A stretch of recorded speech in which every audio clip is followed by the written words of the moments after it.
Bonjour à tous, mon nom est Benjamin. Cette vidéo a pour but de vous montrer comment vous pouvez créer un profil dans l'espace au projet. Comme vous le savez, notre espace au projet a 5 types d'utilisateurs: employeurs, étudiants, acheteurs, investisseurs, ainsi que les utilisateurs réguliers qui sont les utilisateurs qui n'ont pas un profil spécifique. Donc, on va créer un premier compte qui sera le compte d'utilisateur régulier. Il y a différents types. Nous avons dédié une vidéo à chaque type pour que vous voyez comment est-ce que vous pouvez créer le compte pour chaque type de profil. Donc, pour notre exemple ici, on va procéder avec l'utilisateur régulier, sa profession, quelle est votre profession, donc où est-ce que vous travaillez. On va entrer développeur, on va le mettre en anglais. Écrivez votre profil, donc parlez de vous, essayez de vous décrire afin que les autres utilisateurs de la plateforme puissent comprendre qui vous êtes. On va entrer description 1. Dans le champ suivant, vous êtes invité à mettre votre résumé qui est obligatoire. Comme le résumé apparaîtra vraiment sur le profil affiché aux utilisateurs. Si vous avez des liens des liens de réseaux sociaux que vous souhaitez attacher à votre profil, vous pouvez les entrer avec un URL HTTPS. Pour notre cas, on va entrer tous les URL. On va mettre GitHub ici. On va mettre LinkedIn. Vous devriez suivre le format HTTPS. On va mettre Facebook. On va mettre Instagram.com.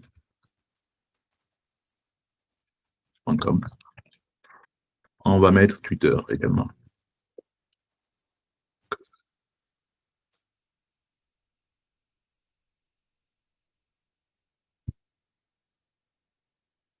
À la page suivante, vous avez le choix entre sélectionner votre plan. Il y a le forfait gratuit que vous pouvez utiliser gratuitement, pas besoin de mettre de carte lorsque vous vous enregistrez. Pour les autres forfaits standard et premium, vous voyez les différentes offres et vous avez une semaine d'essai pour chaque forfait. Donc, pour notre exercice ici, on va choisir le forfait gratuit.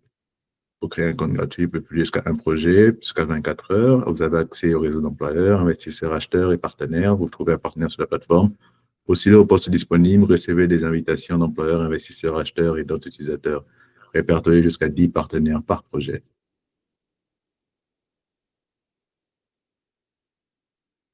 Et à la dernière page, vous avez des aperçus qui vous montrent ce que vous avez sélectionné lors de la création de votre compte. Ici, vous avez le type d'utilisateur, le développeur, la description, le CV fourni, ainsi que le forfait sélectionné et les réseaux sociaux que vous pouvez voir ici. Tout ceci sont des liens qui capent et ce sont les liens que vous avez entrés dans les formulaires précédents. On va soumettre notre formulaire de création de compte.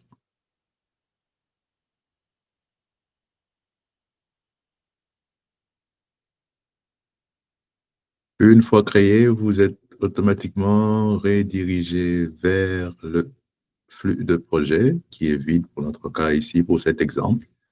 Donc, vous avez accès à l'espace au projet. Vous pouvez voir votre panneau d'utilisateur, comment créer un projet, comment parcourir les emplois disponibles, parcourir les autres utilisateurs de la plateforme. Comme vous avez le choix sur comment parcourir les utilisateurs de la plateforme, régulier, employeurs, étudiants, acheteurs, investisseurs. Nous allons dédier chaque vidéo aux fonctionnalités particulières de la plateforme.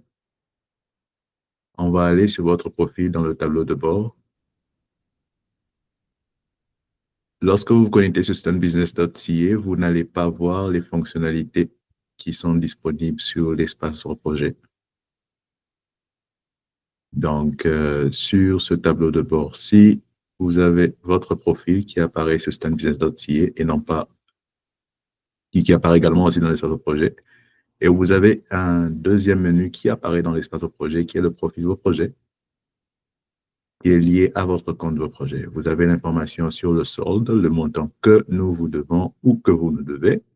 Donc, ici, c'est $0. Nous sommes restés avec le forfait gratuit. Vous pouvez supprimer votre profil, vos projets. Vous voyez les informations de votre profil, votre type d'utilisateur. Nous avons l'utilisateur régulier, le développeur, qui est votre employeur actuel. Si vous avez un employeur et que l'employeur est enregistré sur la plateforme, vous devriez être capable de le chercher à partir de ce champ. Votre description, votre CV, le CV que nous avons entré, il est affiché ici. Si vous cliquez sur le lien, vous devriez être capable de voir votre CV. Les informations sont stockées dans nos serveurs. Les réseaux sociaux, les liens que vous avez entrés peuvent être mis à jour. Les informations sur le plan, vous ne pourrez mettre à jour cette section que si vous entrez des informations sur le portail de facturation. Nous allons dédier une vidéo sur comment procéder au paiement et mettre à jour le paiement. Nous allons ainsi aller voir votre profil public pour voir à quoi il ressemble, le profil que nous avons créé au début.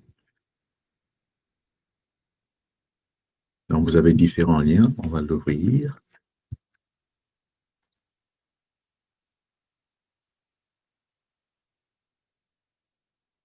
Le profil que vous voyez, c'est le profil qui sera attaché, c'est à ça que votre profil ressemblera lorsque les utilisateurs vous rechercheront sur la plateforme. Ici, vous avez le statut non vérifié. Ce sont les administrateurs de la plateforme qui devrions vous marquer comme utilisateur vérifié. Votre CV sera attaché à votre profil. La description que vous entrez apparaîtra sur votre profil. Le bouton pour signaler permet aux utilisateurs de signaler votre profil en cas de contenu inapproprié et nous procédons à la suppression de vos données si le contenu est effectivement inapproprié. Vous pouvez voir également les contributions d'utilisateurs qui sont les projets dans lesquels vous avez été marqué comme partenaire. Et ceci complétera également, ceci fera partie de votre profil complet, en quelque sorte. Si vous avez des questions, n'hésitez pas à nous laisser savoir. Et merci beaucoup. Bye.